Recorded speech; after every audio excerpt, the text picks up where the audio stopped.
Have you ever been to a funeral where folks struggle to find something nice to say about the deceased? On the other hand, there are funerals where you've celebrated a life that was worth celebrating and easy to celebrate.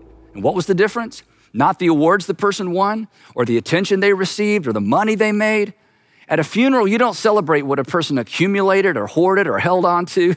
You celebrate the ways they gave themselves away. Funerals actually remind us that in the end, the value of a life is always measured in terms of how much of it was given away, never in terms of how much of it was hoarded, saved, protected, or wasted. The measure of a person's greatness is never how much honor, glory, or praise that came their way. The measure of their greatness is always what they did with it once it came their way. And the same is true for you.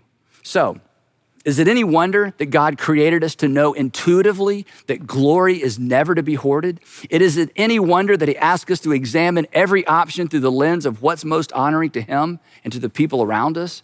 So I want to challenge you to try something for the next 3 days.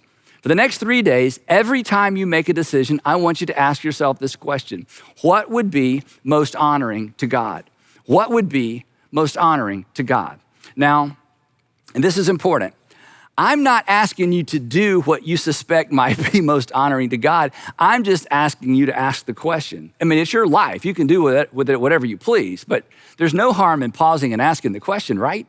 I mean, in other words, would you at least walk up to the edge of what it might look like to live for someone else's glory and just take a look, consider it, imagine what your life would look like? Then, once you've asked the question, do what you want. I just think you owe it to yourself to ask and to know and to consider, because you were made for so much more than you. And your heavenly Father is inviting you into a life where his glory is made known through you. You're going to live for someone's glory. Why not the one who made you?